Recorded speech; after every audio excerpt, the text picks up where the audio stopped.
Assalamualaikum warahmatullahi wabarakatuh. Hai teman-teman, perkenalkan kami dari kelompok 4 komunikasi bisnis. Kami akan mempresentasikan tugas akhir kami, yaitu surat lamaran kerja anak Medan yang viral.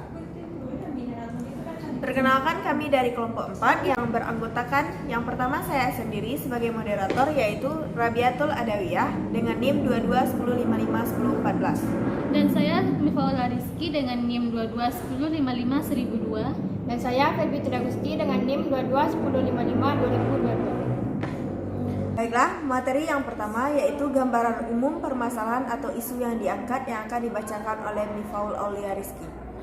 A. Gambaran umum permasalahan atau isu yang diangkat. Ku tengok semalam di internet, ku baca udah buka pula lamaran di kantor bapak. Demikian penggalan isi surat lamaran kerja anak Medan yang viral di media sosial. Gaya bahasa atau penggunaan kata-kata dalam surat itu kemudian ramai dibahas. Ada yang menganggap gaya bahasa tersebut adalah khas anak Medan yang frontal atau belak-belakan. Lalu sebenarnya bagaimana gaya bahasa anak Medan itu sendiri? Sekretaris Program Studi Ilmu Komunikasi Universitas Medan Area menjelaskan soal gaya bahasa atau komunikasi seperti yang digunakan dalam surat tersebut. Dia menyebutkan bahasa anak Medan memang unik dan perlu penelitian lebih jauh soal gaya khas bicara orang-orang di Medan. Bahasa Medan memang unik dan menarik perhatian. Khas bahasa Medan ini memang perlu diteliti lebih jauh. Banyak tokoh yang menggunakan bahasa Medan mendapatkan positioning yang baik di media sosial. Bahkan sebelum adanya media sosial. Dinilai gaya bahasa khas anak Medan ini menarik perhatian karena terdengar atau terlihat frontal. Dalam komunikasi sehari-hari, gaya bahasa anak Medan ini bukan masalah. Namun jika gaya bahasa seperti itu dipakai untuk hal formal seperti surat lamaran kerja, bahkan menjadi masalah. Yang didapat dalam surat lamaran pekerjaan sedang viral ini merupakan bahasa percakapan yang ditulis. Bentuknya adalah bahasa lisan yang dibuat dalam bentuk tulisan. Jadi terlihat baru bagi sebagian orang. Padahal dialek Medan tersebut sering diucapkan melalui lisan atau oral. Mungkin saja baru kali ini ada yang menuliskan bahasa Medan secara tulisan atau bentuk lainnya yang dianggap viral. Memang benar surat lamaran itu disampaikan kepada perusahaan, secara struktur kata atau kalimat pasti salah. Surat resmi seharusnya mengikuti struktur kata atau kalimat yang sudah ada seperti SPOK atau dalam bentuk pasif. Kalau frontal secara lisan memang nggak ada masalah, memang menjadi masalah karena dalam bentuk tulisan. Kaidah penulisan harus merujuk pada struktur yang ada. Terlepas dari viralnya surat lamar kerja anak Medan tersebut, menilai gaya bahasa orang-orang Medan merupakan budaya yang harus diteliti dan dilestarikan. Dia berharap Pemko Medan menjadikan bahasa sebagai salah satu budaya yang harus dilestarikan. Kalau tidak salah, sudah ada yang inisiasi membuat kamus bahasa Medan. Bahasa merupakan bagian dari budaya. Kalau pemerintah Kota Medan merasa bahwa bahasa Medan merupakan aset dan perlu dilestarikan, sah-sah saja membuat rumusan untuk mendukung bahasa Medan diakui di level nasional. Akan tetapi memang masih jauh kayaknya sebagai prioritas. Bahasa dan budaya secara umum belum masuk program prioritas di Kota Medan. Beda dengan daerah lain seperti Jogja dan Bandung. Isi surat lamarannya seperti, dengan hormat, ku tengok semalam di internet, ku baca udah buka pula lamaran di kantoran bapak. Jadi ku tulis surat ini, mana tahu bisa diterima aku. Diterima syukur, nggak diterima nggak apa-apa lah. Seriusnya aku pak, nggak main-main aku. Kalau nggak percaya bapak iya nanti ku suruh apapun maunya aku. Gini aja lah, biar yakin bapak, ku taruh aja lah di surat ini ijazahku, SKCK ku, surat-surat kesehatan badanku, surat masih warasnya aku pak. Udah ya pak. Kepengen kali aku diterima pak, tak pandai aku bikin surat panjang-panjang. Makasih ya pak, hormat aku. Baiklah, materi selanjutnya yaitu temuan atau hasil penelitian yang akan dibacakan oleh Febi Agusti. Temuan atau hasil penelitian.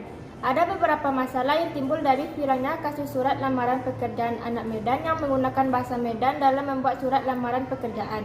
Masalah yang timbul bukan hanya si pelamar, bahkan orang sekitar pun mendapatkan dampak dari kasus tersebut. Masalah yang didapatkan oleh si pelamar, besar kemungkinan dia tidak diterima di perusahaan tempat dia melamar pekerjaan. Kenapa surat lamaran yang dia buat tidak sesuai dengan struktur surat lamaran pekerjaan pada umumnya? Dampak bagi masyarakat dari berita yang viral tersebut bisa jadi masyarakat yang tidak tahu bisa saja meniru untuk membuat surat lamaran pekerjaan seperti itu. Semakin banyak orang yang meniru kasus tersebut, maka bahasa Indonesia atau struktur surat lamaran pekerjaan tidak lagi dipakai dalam pembuatan surat lamaran pekerjaan maupun surat-surat penting lainnya. Dari kasus surat lamaran yang dibuat anak Medan tersebut seakan-akan lisan, tetapi pada kenyataan yang dibuat anak Medan berbentuk tulisan. Kita boleh saja melestarikan budaya daerah kita, tetapi kita harus tahu situasi dan kondisi yang kita hadapi. Contohnya surat lamaran pekerjaan ini, kita sudah sama-sama tahu kalau struktur dan SPOK-nya sudah ada. Baiklah, selanjutnya pembahasan dikaitkan dengan teori yang akan dibacakan oleh Feby Trianusli.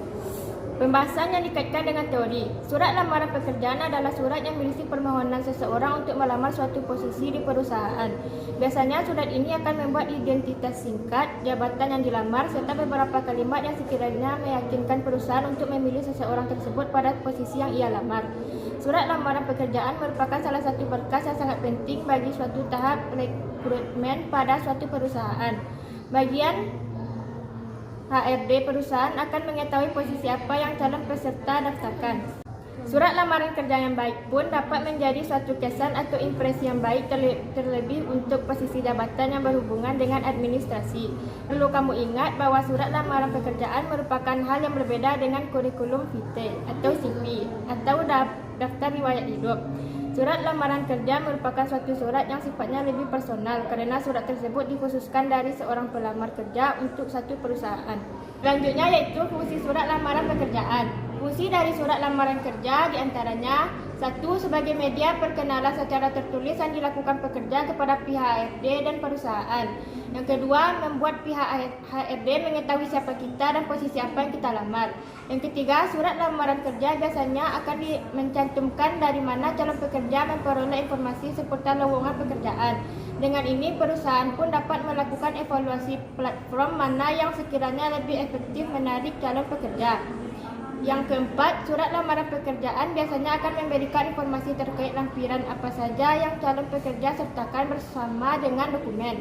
Dengan begitu, perusahaan dapat memastikan lampiran calon pekerja telah lengkap dan tidak ada yang tercecer. Baiklah, materi selanjutnya yaitu struktur surat lamaran pekerjaan. Yang pertama yaitu tempat dan tanggal penulisan surat. Contoh, Makassar 12 Desember 2022. Yang kedua, hal dan lampiran. Contoh, hal, lamaran pekerjaan, lampiran 3 lembar. Yang ketiga, nama atau jabatan dan alamat perusahaan yang dituju. Contohnya, YTH-HDR-Detikcom, Jalan Kapten Tendean nomor KAF 1214A, Jakarta Selatan, Daerah Khusus Ibu Kota Jakarta. Yang keempat yaitu salam pembuka, contohnya dengan hormat.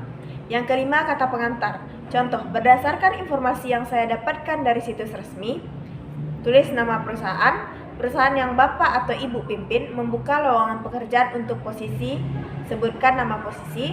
Oleh karena itu, saya yang bertanda tangan di bawah ini. Yang keenam yaitu biodata pribadi. Contoh, nama, tempat, tanggal lahir, pendidikan, alamat, nomor HP, email. Yang ketujuh yaitu maksud dan tujuan. Contoh, melalui surat ini saya bermaksud melamar pekerjaan di perusahaan yang Bapak atau Ibu pimpin sebagai posisi yang ingin dilamar. Yang kedelapan yaitu pengalaman kerja atau skill. Yang kesembilan yaitu lampiran surat lamaran. Contoh, sebagai bahan pertimbangan, berikut ini beberapa dokumen yang saya lampirkan. Yang pertama CV, yang kedua portofolio. Yang ke-10 yaitu penutup. Contoh, demikian surat lamaran ini saya buat dengan sebenarnya. Besar harapan saya agar dapat bergabung dengan perusahaan ini. Atas perhatian serta kebijakan Bapak atau Ibu, saya ucapkan terima kasih. Yang ke-11 yaitu tanda tangan dan nama. Struktur terakhir dari surat lamaran pekerjaan adalah tanda tangan dan nama. Pada bagian ini, penulis dapat membubuhkan tanda tangan dan nama terang. Sebelum menuliskan tanda tangan, tulislah jarak antara hormat saya. Contoh, hormat saya dikasih jarak TTD dan nama si pelamar. Penutup, seseorang yang ingin membuat surat lamaran pekerjaan sebaiknya mengetahui pengertian, fungsi, cara pembuatan, dan struktur surat lamaran pekerjaan. Pembuatan surat lamaran kerja, seperti pada kasus di atas, akan berdampak langsung pada keberhasilan pelamar dan orang sekitar. Seseorang yang melamar pekerjaan dengan bahasa surat lamaran yang seperti itu bisa saja dia tidak diterima di perusahaan yang ingin ia lamar. Tetapi kalau ia menggunakan struktur yang benar, perusahaan tersebut bisa menimbang-nimbang dia diterima atau tidaknya. Dalam pembuatan surat lamaran pekerjaan, sebaiknya pelamar anak Medan menulis dengan menggunakan kata yang baku dan sesuai dengan struktur yang ada. Boleh saja melestarikan budaya kita sendiri, tetapi harus sesuai dengan waktu yang tepat dan kondisi yang tepat. Baiklah, sekian presentasi dari kelompok kami. Saya Rabiatul Adawiyah. Saya Mifaul Rizki. Dan saya Febi Tidagusti. Mohon maaf jika ada kesalahan dalam penyampaian presentasi kami dan jika ada kekurangan dari presentasi kami. Dan kami pamit undur diri. Assalamualaikum warahmatullahi wabarakatuh.